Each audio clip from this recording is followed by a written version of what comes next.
اس پر واجب ہے کہ جس کے مال پر سارا سال گزر جائے زائد مال پر.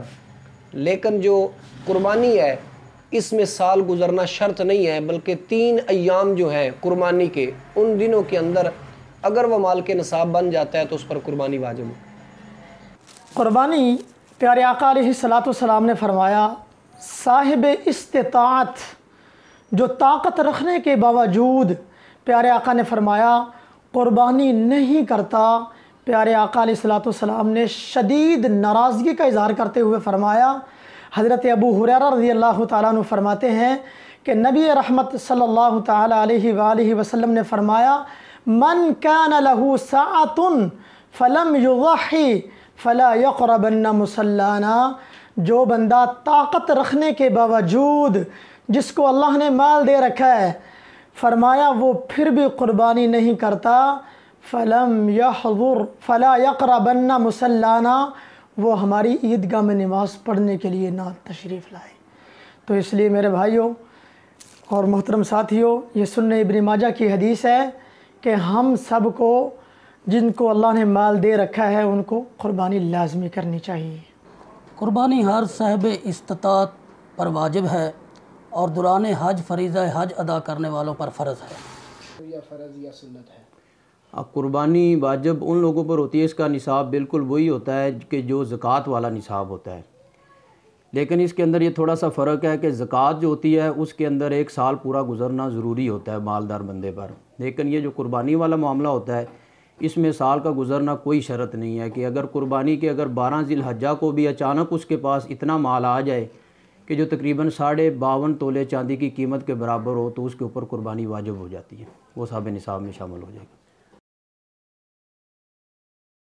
نبی مکرم صلی اللہ علیہ وسلم نے امت کو قربانی کے لیے 2 دانتا جانور جس کو ہم دوندا کہتے ہیں اس کے کرنے کی تلقین پیارے حضور نے فرمائی ہے.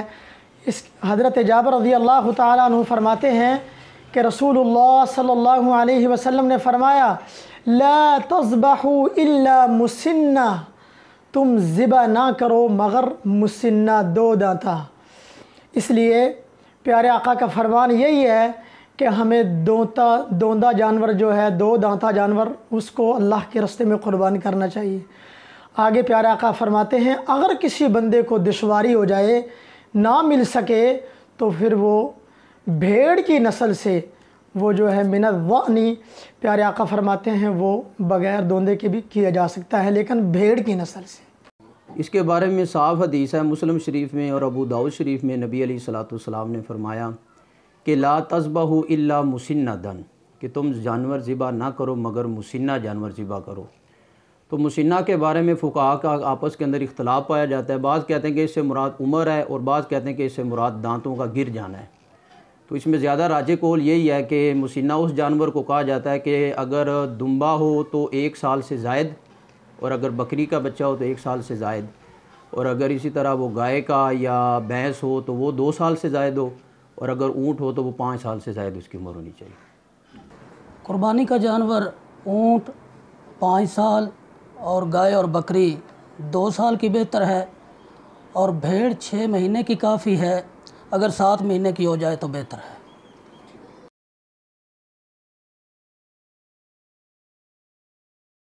قربانی کا جانور سب سے موضوع وہی ہے جس کے بارے میں احادیث میں آتا ہے کہ سرکار پسند فرماتے تھے جانور فربا ہو، خوبصورت ہو، جو نظر کو بھائے، ایسا جانور وہی موضوع ہے، وہ چاہے گائے کی صورت میں ہو جائے یا بھیڑ بکری کی صورت میں. ویسے سرکار دو عالم علیہ الصلوۃ والسلام نے جو پسند فرمایا ہے، جو حدیث پاک میں ذکر آیا ہے، وہ آپ نے 2 مینڈے ذبح فرمائے تھے، ان کا حدیث میں کثرت سے ذکر آیا ہے.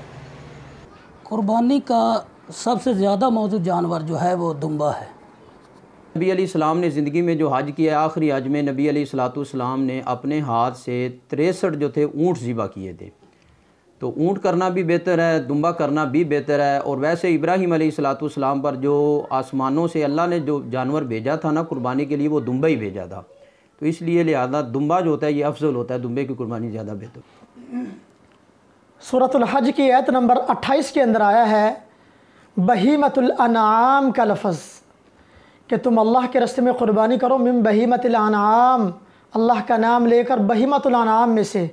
تو اس کے بارے میں بہیمۃ الانعام کی تفسیر کرتے ہوئے امام نووی رحمہ اللہ فرماتے ہیں کہ تمام مسلمانوں کا اس بات پہ اتفاق ہے کہ بہیمۃ الانعام سے مراد اونٹ، گائیں، بکری اور بھیڑ مراد ہے۔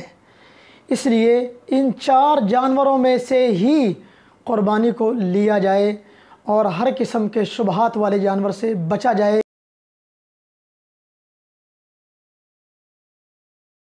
قربانی کے جانور جو بڑے ہیں، گائے، اونٹ وغیرہ، ان کے جو 7 حصے ہوں گے، لیکن جو چھوٹے جانور ہیں، بھیڑ بکری ہے، ان میں ایک حصہ ہی چلے گا۔ قربانی کے جانور میں 7 حصے ہونے چاہیے، کل قیمت کو 7 حصوں پر تقسیم کیا جائے اور ہر ایک پر جو حصہ ہے وہ اس کے حصے میں دیا جائے۔ البقرۃ سبعۃ، جو گائے ہوتی ہے اس میں بھی 7 حصے ہوتے ہیں، والجزور عن سبعۃ، اور جو اونٹ ہوتا ہے اس میں بھی 7 ہی حصے ہوتے ہیں۔ جو بڑا جانور ہوتا ہے، اونٹ ہو یا گائے ہو یا بھینس ہو، اس کے اندر 7 حصے ہوتے ہیں۔ جو چھوٹا جانور ہوتا ہے اس میں 1 حصہ ہوتا ہے۔ قربانی کے جانور کے اندر پیارے آقا علیہ الصلوۃ والسلام سیدنا ابن عباس رضی اللہ تعالیٰ عنہما فرماتے ہیں کہ نبی مکرم صلی اللہ علیہ وسلم کے ساتھ ہم سفر میں عید الاضحیٰ کے موقع پر موجود تھے، تو پیارے آقا علیہ الصلوۃ والسلام نے اونٹ کے اندر 10 حصوں کو مقرر کیا اور گائیں کے اندر پیارے آقا علیہ الصلوۃ والسلام نے 7 حصوں کو مقرر کیا۔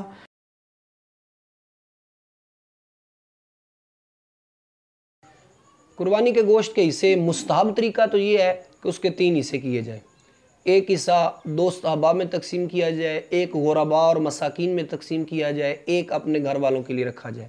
لیکن اگر سارا گھر میں بھی استعمال کر لیں تو شریعت نے اس سے ممانعت نہیں فرمائی۔ قربانی کے گوشت کے 3 حصے ہونے چاہیے، ایک غریبوں اور مسکینوں کے لیے، ایک ہمساؤں اور رشتہ داروں کے لیے، اور ایک حصہ اپنے اہل و عیال کے لیے۔ قربانی کے حصوں کے معاملہ میں یہ کوئی قرآن و حدیث سے اتھینٹک بات نہیں ملتی کہ قربانی کا جو گوشت ہوتا ہے اس کو 3 حصے کر لیں، 1 حصہ گھر میں رکھ لیں۔ یہ فقہاء کا ایک مسئلہ ہے۔ اللہ کے نبی نے صرف اتنا بتایا تھا کہ پہلے آپ نے فرمایا میں نے صحابہ تم کو روکا تھا کہ 3 دن سے زیادہ گوشت اپنے پاس نہ رکھو، لیکن بعد میں آپ نے اجازت دے دی کہ آپ 3 دن سے زیادہ بھی اپنے پاس رکھ سکتے ہیں۔ تو حصے مقرر نہیں ہیں، لیکن بہتر یہی ہوتا ہے کہ اگر آپ ایسا کریں کہ 1 حصہ خود رکھ لیں، ایک اپنے عزیز و اقارب کو، اور 1 حصہ جو ہے نا وہ غریب لوگوں کے اندر تقسیم کر دیں۔ یہ بہتر طریقہ ہوتا ہے۔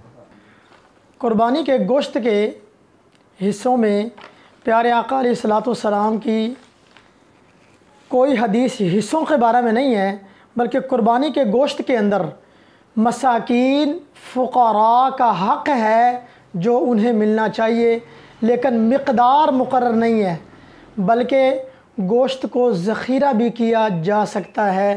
یہ صحیح بخاری حدیث نمبر 5569 ہے۔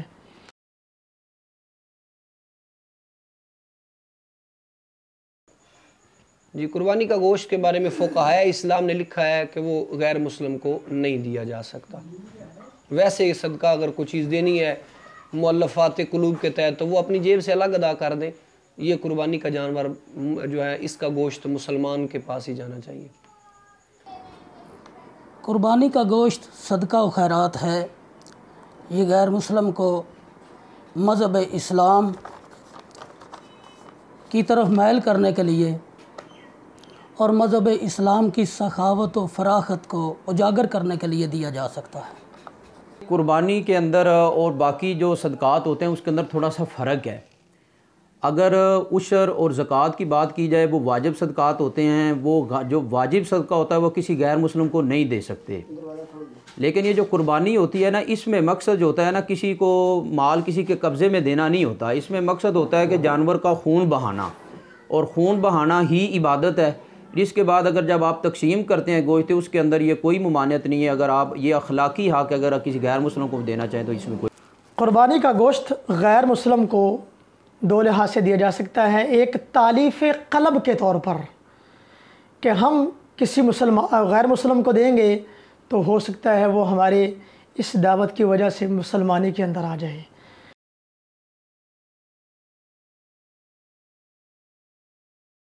قربانی کا وقت جو موضوع ترین ہے وہ ایک تو پہلا دن ہے، اور اس کے بعد عید کی نماز کے فوراً بعد جو ہے وہ بہترین ہے کہ آپ کا فرمان بھی ہے کہ اس دن اگر تمہارے اندر نوالا جائے تو سب سے پہلے قربانی کا گوشت جانا چاہیے۔ قربانی کا وقت طلوع آفتاب کے بعد اور نماز عید پڑھنے سے پہلے بہتر ہے۔ اس کا سب سے پہلا عید سے جو پہلے لوگ کر دیتے ہیں قربانی، اس کے بارے میں مسلم شریف اور بخاری شریف میں روایت ہے، نبی علیہ الصلوۃ والسلام کا صاف فرمان ہے کہ جو بندہ قربانی عید کی نماز سے پہلے کر دے تو اس بندے کی قربانی کا ثواب نہیں ملے گا، وہ صرف گوشت ہی گوشت ہے، یعنی وہ گوشت کھا سکتا ہے، اس کو قربانی کا ثواب نہیں مل سکتا۔ اور باقی آپ نے فرمایا کہ سب سے افضل ترین جو دن ہے وہ پہلا دن ہے 10 ذی الحجہ کا، اور اگلے 11 کو کرے اس سے ثواب کم ہوگا، اگر 12 کو کرے تو اس سے ثواب کم ہوگا۔ افضل ترین دن جو ہوتا ہے وہ 10 ذی الحجہ کا دن ہی ہوتا ہے۔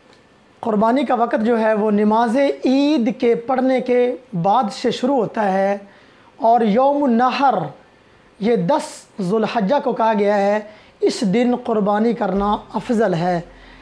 تو پیارے آقا علیہ الصلوۃ والسلام سے بخاری کی حدیث ہے کہ جس نے نماز سے پہلے ذبح کیا اس نے صرف اپنی ذات کے لیے ذبح کیا ہے، اور جو بندہ نماز پڑھنے کے بعد قربانی کرے گا، پیارے آقا فرماتے ہیں اس کی قربانی اللہ کی بارگاہ میں صحیح طرح قبول ہو جائے گی اور پوری بھی ہوگی۔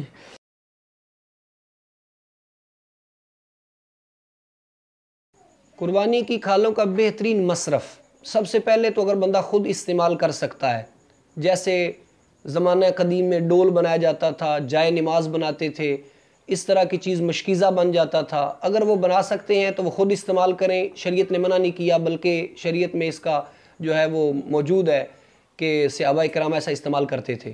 اس کے بعد پھر اس کو جو بہترین مصرف ہے وہ ہے غرباء اور مساکین، لیکن فروخت کرنا یا قصاب کو دے دینا اجرت میں، یہ شریعت نے منع فرمایا ہے۔ ہاں فروخت کر کے قیمت صدقہ کر دی جائے تو یہ بہتر ہے۔ قربانی کی کھالوں کا بہترین مصرف یہ ہے کہ یتیموں اور غریبوں کو دی جائیں یا پھر دینی مدارس میں دی جائیں۔ قربانی کے جو کھال کا مصرف ہے اس کے اندر یہ ہے کہ اگر بندہ خود اپنے استعمال میں لانا چاہے تو بھی لا سکتا ہے، اس کو دباغت کے بعد اگر اپنے استعمال میں لانا چاہے، اور اگر کسی مسکین کو، فقیر کو، یتیم کو دے تو وہ بھی بہتر ہے، اور اس کے بعد اگر مدارس کے اندر کو دے تو وہ بھی بہتر ہے۔ سب سے بہتر تو یہ ہے کہ اپنے محلے میں کسی مسکین یا یتیم یا بیوہ جو عورت ہے اس کی آپ اس کے ساتھ مدد کر دیں، یہ سب سے بہتر ہے۔ تو قربانی کی کھالوں کا بہترین جو مصرف ہے اس کی 2 حدیث میں دلیلیں ملتی ہیں کہ یہ اپنی ذات بھر بھی استعمال کیا جا سکتا ہے۔ صحیح مسلم حدیث نمبر 1971 کہ پیارے آقا علیہ الصلوۃ والسلام نے فرمایا تم اس کھال کو اپنے خود صرف میں لا سکتے ہو۔ دوسرا، پیارے آقا علیہ الصلوۃ والسلام نے حضرت علی المرتضیٰ رضی اللہ تعالیٰ عنہ کو اپنی قربانیوں کے اوپر منتخب فرمایا، اور پیارے آقا علیہ الصلوۃ والسلام نے حضرت علی کو حکم دیا کہ گوشت اور جتنی بھی قربانی کی چیزیں ہیں، کھال وغیرہ ہے، ان سب کو اللہ کے راستے میں صدقہ کر دینا ہے۔ تو بہتر یہی ہے کہ یا تو اپنے مصرف میں لے آئیں، لیکن قربانی کو کھال کو بطور اجرت یا کسی کی امارت پہ لگانا بالکل جائز نہیں ہے۔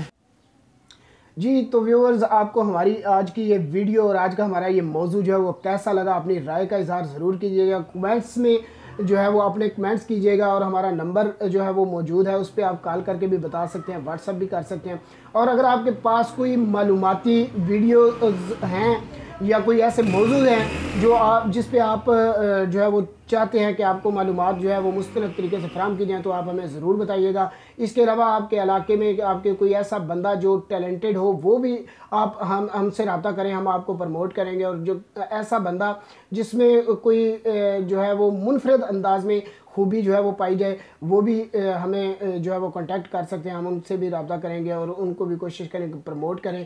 تو ہمارا چینل کو سبسکرائب ضرور کیجیے گا۔ آئندہ کی ویڈیو کے لیے جو ہے وہ ہمیں اجازت دے، تب تک کے لیے اللہ حافظ۔